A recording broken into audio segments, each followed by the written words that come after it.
Welcome back. You're listening to the panel discussion, Emerging Cyber Threats in Government, sponsored by Booz Allen Hamilton on federalnewsradio.com and 1500 AM. I'm your host, Jason Miller. Our guests today are Donald Freeze, the Director of the National Cyber Investigative Joint Task Force at the FBI, John Felker, the Director of Operations for the National Cybersecurity and Communications Integration Center at the Homeland Security Department, Jeff Massimilla, the Chief Product Cybersecurity Officer for Product Cybersecurity at the General Motors Company, and Brad Mederi, a Senior Vice President at Booz Allen Hamilton. Now, gentlemen, before break, we were talking about, I think, leadership. We were talking about some of the ways you can have the best tools, you can have the best ideas, you could be told the best, that the threats are coming, but if you don't have leadership, you don't have communication, if you don't have the people on the floor to do the work, all that is maybe much more difficult to be successful. So let me start with the workforce discussion, and I'm going to turn to John to start, because DHS is in the middle of that discussion, because not only are you needing to hire people, you also are helping other people kind of making sure that they have the right skill sets and from a training perspective. So give me a sense from a workforce leadership perspective, how does that fit into this broader discussion of the threat landscape? Well, I think the workforce is critical, and we, as you might have probably heard, in a lot of cases, there's a perception that the federal government is challenged in terms of hiring folks because we can't pay a lot of times what the private sector can pay. But in DHS in particular, in my organization, we've taken a couple of steps to mitigate some of the pay disparity through a program that pays an extra amount of money for people who have particular cyber skills. And so we can mitigate, as I said, some of that. To me, it's not as much about the money. And I think if you ask some of my folks, it's not about the money all the time. It's about the mission. And so the folks that I want to try to hire are people that are focused on that mission and that really want to do mission. And I can offer them some things that you might not necessarily be able to do in the private sector. Jeff and I were talking about this earlier. I can provide you with some really cool tools and give you a really cool mission set to do, and if you went and did it anywhere else in the world, you'd probably get arrested. And if you are looking at the younger workforce that we have today, the folks that we're trying to grow into this mission, that's really exciting for them. They want to do something that's new, it's different, and it's on the leading edge. And so, for example, we have a group of folks that they're essentially hackers. Their job is to look at the .gov space and help departments and agencies in the federal .gov and quite honestly in the state and local area as well. We try to act just like the adversary. We try to break into their systems, and at the end of every day while we're doing those activities, we have a sit down with them and say, all right, look, this is what we did. This is the way that we got in. These are the things that you guys should be thinking about in terms of lining up with your risk profile and the mitigation that you could put in place to keep us from doing what we just did. And I tell you what, those guys brief on my watch floor every week, and the kids that come down to brief are just excited as can be because they're all over this.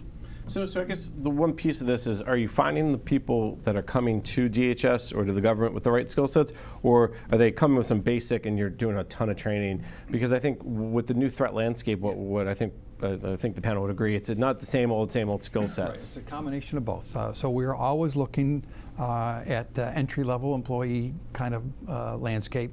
We have a number of different programs, scholarship for service, internship programs. We are always looking for some of the junior people that are leaving the military, particularly from the other side of the river. But at the same time, I just met a guy that we had just brought back into government who'd been with us before and was out in the private sector for 3 or 4 years and now wanted to come back. And so he's bringing some, as we talked about earlier, Jeff, some private sector experience back with him into our workforce, and that's helping us grow. I think there's a big initiative as well. I know that some of the human capital folks at DHS are looking at this, but how do we set up a structured way for people to work in government, leave government, work in the private sector, come back to government, and so that we have a cross-pollination of some of those skills and some of the things that go on both sides of the coin to help develop the people that we really need to have in this workforce. Now, that being said, we're still short of folks. We're always looking. So if you have anybody that's interested, we'd be quite happy to talk to them. Both Brad and Jeff are turning their chairs, not us. Let me turn to Jeff real quick, because you guys have a different type of challenge when it comes to the workforce, because not only are we talking about cybersecurity, but we're talking about products, we're talking about automotive. Yeah. Talk a little bit about how you're dealing with the workforce issue. Yeah, so the attraction and retention of talent is probably one of the biggest challenges that we face. And I wish it was just a money thing. I mean, from the private sector, I could say that, right? But actually, I would say, John, your people at DHS that we worked with, Don, your people at the FBI, Brad, your people at Booz Allen. I think we all have great talent, but we're all fighting talent for everywhere in the space, whether it's the consumer electronics companies, the aerospace companies, the defense contractors like Booz Allen, the federal agencies, private sector, whatever it might be. It's very, very difficult to find good talent, and what we find in the talent that comes out is there's a lot of traditional IT security talent, and in the automotive ecosystem, our product space, we're looking for talent that knows more, maybe embedded controls. So I don't want to get technical here, but it's beyond IT. It's beyond IT security. Back office systems are really important, but I got to work through the telecom. I got to work with a bunch of modules that sit on the car that talk to each other, that have this wide attack surface that's non-traditional in an IT space. So what we find is, working with whether it's our partners in government or the universities, we're trying to find and help create the right set of skills that we look for. I mean, I'll have people, come up to me and say, hey, I'm going to get an electrical engineering degree. You know what? Should I get an electrical engineering degree? And I go, yes, and you should take 3 to 5 cyber classes as a part of it. Because if you get that, I'm a software developer. The best software developer I can hire understands how to do secure coding. Because if you build in security from the front end, it's a whole lot easier to have a secure ecosystem. If you code something all the way to the end and then you run scans on it and you test it, you're probably going to be changing a lot of things and you're never going to plug all the holes. So it is a really, really interesting challenge that I think the whole world, the whole U.S. faces. Brad. Yeah, I would definitely say that right now there's a war for talent. And I would say that DC has become, the nation's hub for cyber capabilities. I mean, we're seeing, many Fortune 50 companies move their operations to Washington, D.C. because they can't recruit and retain the talent out in the geographic locations they are. So we're seeing, financial institution, retailers move in the 95 corridor and directly compete for talent with, companies like Booz Allen, but also with the federal government. And so we've had to really employ some different techniques to be able to both retain and also attract the talent. We're a lot more public now, and we do a lot of capture the flag events, and where we open it to our staff and to prospective candidates. And we find that while we're training our candidates, creating that buzz, that energy, also people want to come engage with us. The other thing that we're seeing is I think that there's been this stereotype around certain certifications and things like that, but I think really looking for non-traditional talent. I think of an event that we did in Huntsville, a Capture the Flag event that our team won. We sent a team, and one of the members was a part-time undergraduate student, and competing against a lot of the industrial base down there, universities with PhD students. This undergraduate, I think, had pretty much almost won the competition by himself after the first day. And he's someone, when you look at his resume on paper, you'd probably say, well, this isn't the type of person, not qualified, too young, too junior. But there's a lot of folks out there, non-traditional, that have real talent that we need to look at. So, John, let me jump in and go to Jeff. John. One of the things that we're looking at is just that point, Brad. How do we encourage those folks that don't have all these tickets punched? One of the things that we're trying to do, I mentioned that group of our hackers, the guys that do the testing against the .gov space. One of the things that they want to do is they want to recraft their job announcements to make them more broad, and then they want to be able to bring somebody in and try them out for a while. And so we can get a fella or a girl who is doing just what Brad described and prove it to us. And then we can say, hey, I don't care if you have a CISSP. You're killing it here. So I want to hire you, and I want to put you in this position to be a team leader or something like that. So I think if we get creative in this hiring evolution, that we're gonna have a lot more success instead of just locking it down. If you got to have got to have this degree, you got to have this ticket, this ticket, this ticket. We exclude a lot of talent by doing that.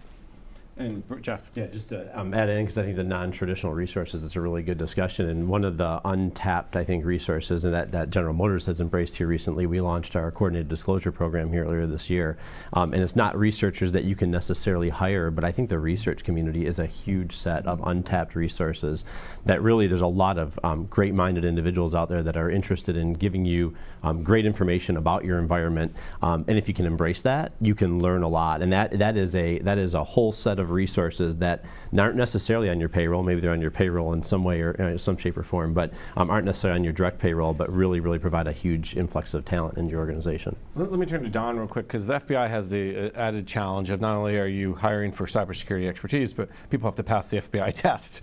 So that's an added. How are you guys, from a recruitment standpoint, are you guys finding it, are you hiring agents first and cyber second, or how does that work? So it's agents first. I can't really say cyber second. That really wouldn't. That really doesn't translate well into what we're doing. But we do benefit a lot just from the brand and the mission. It's very similar to John spoke about. So we have an incredibly talented workforce already in place. We're always seeking new talent. It works out fairly well in our favor, where we're not struggling. And I think. The demystification or demythology that John applied there is correct. However, there are many of those skill sets that have some run into other problems with background and things like that make it difficult to bring in into FBI employment. However, the balance hasn't gone so far one way or the other. I think I would be remiss without speaking about the fact too that this particular workforce that we're talking about, if we're talking about technical folks, and I really valued the certification discussion, because I think certifications are really a tipping scale that goes in the wrong direction for determining real talent. But the people who are in this are committed and they're intellectually curious. So if you've got that intellectual curiosity going, you probably would find from each of our backgrounds that that's what drove us towards some of this work here. So we focus more on that. And there are many agents who come into our field. We have medical doctors who are special agents now, who have incredible research backgrounds in STEM fields, and they become incredible workers in cyber, for example. So there's a lot of broad skill set that can be applied. I think 20 or 30 or 40 years ago, people didn't go into cybersecurity. So that's correct. Probably many of us went into cyber. Well, not me, because I'm just a journalist. But most you people who do the hard work fell into it probably, if you will, by accident. And sometimes you don't end up there. Or you don't end up where you started. We're in the home stretch now for this discussion, which has been fascinating. So I want to leave the audience, leave the listeners with kind of some getaway, some best practice, some ideas of what they can do today. What are some things they should be aware of as the cyber threat landscape is changing, is moving forward? So we're going to start on the far end with Brad from Booz Allen. Tell us a little bit about what you're seeing. You were great with trends. What's the next trend or what's the next issue that people should be aware of? Yeah, John briefly touched on it around the incident in Ukraine, but we're seeing a big shift towards IoT, OT, moving beyond the enterprise. Adversaries are getting more sophisticated as enterprises get more locked down. I think there's going to be a lot of threats both to our national infrastructure as well as financial institutions, as an example. Their enterprises are locked down, but they're going to have to start worrying about their building control systems. And adversaries are going to breach a building control system, move across that into the enterprise, and then compromise potential financial assets. And so, I think that's going to be the next big threat on the horizon. John's team at US Search produces some yearly reports, and last year we saw more ICS and industrial control system attacks than ever before. We're seeing adversaries now start to apply ransomware into industrial control systems. We're starting to see supply chain attacks where some of our manufacturing clients plug a new controller into their environment, immediately start to see malware propagate. So I think that the moving beyond the enterprise and IoT presents a real over-the-horizon set of challenges for us. Jeff. Yeah, I'm going to answer this maybe a little bit differently because I think the automotive space is a very interesting one. We all drive cars. Technology is exploding in the automotive space, and not a lot of people know what's happening in the automotive space. So I think some great things are happening in the automotive space. I think everybody at the table probably knows that the automotive industry just formed their ISAC here, Information Sharing and Analysis Center, last year. And we recently announced that we're developing best practices as an industry. So you talk about best practices, in general, but actually specifically, best practices around how to secure an automotive ecosystem. And it's a real, it's a great, the first time I've seen the automotive industry interact so collaboratively together on a common mission that really it's non-competitive. It's cost of doing business. We got a lot of technology in our cars. We got to keep our customers safe. It's our highest priority at General Motors, the safety and security of our customers. So seeing the industry come together and collaborate to create these best practices, which we're voluntarily then going to implement and put on our vehicles. Many of us are already doing those things. It's a very, very good thing. So an exciting aspect of the automotive industry that's going on right now. And I was going to say, in many ways, the automotive industry has already seen the next set of cyber threats because, as you brought up, the ecosystem. You got it. John from DHS. I mentioned it earlier, and I think we're going to start seeing, to build upon sort of what Brad said, is the idea that in the cyber landscape we're going to be creating physical impacts. We're starting to see that more and more. We have some of the, I was talking to Jeff earlier, we have some of the best control systems analysts in the world, and we're looking at cars, electric systems, water systems, those kinds of things that are going to have a general impact on the public, and trying to understand how we can prevent the cyber movement into taking over one of those systems, for example. So I think that's going to be one of the biggest things that we're going to see in the next couple of years. All right, Don, you get to bring us home. So the last part is just, know yourself, know your enterprise, manage risk at that enterprise level, and establish strategic partnerships that are well led. That leadership piece, that strategic collaboration and partnership, there's no one who has all the answers, but if you establish those early and often in the sector that you're in and know your enterprise well, that's going to be a radical step in the right direction. All right, very good. Unfortunately, we're out of time. This was a fascinating conversation. You've been listening to the panel discussion, Emerging Cyber Threats in Government, sponsored by Booz Allen Hamilton on federalnewsradio.com and 1500 AM. I've been your host, Jason Miller. I'd like to thank my guests today, Donald Freeze, the Director of the National Cyber Investigative Joint Task Force at the FBI, John Felker, the Director of Operations for the National Cybersecurity and Communications Integration Center at the Homeland Security Department, Jeff Messamilla, the Chief Product Cybersecurity Officer for Product Cybersecurity at the General Motors Company, and Brad Mediri, a Senior Vice President at Booz Allen Hamilton. Gentlemen, thank you very much for your time. Thanks, Jason. Thank you. For more on this discussion, visit federalnewsradio.com and search Booz Allen. On behalf of Booz Allen Hamilton, thank you for joining us. A link to the archive session will be sent to you shortly. If you requested a training certificate, you will also receive an email with download instructions after the webinar. This concludes our discussion. Thank you.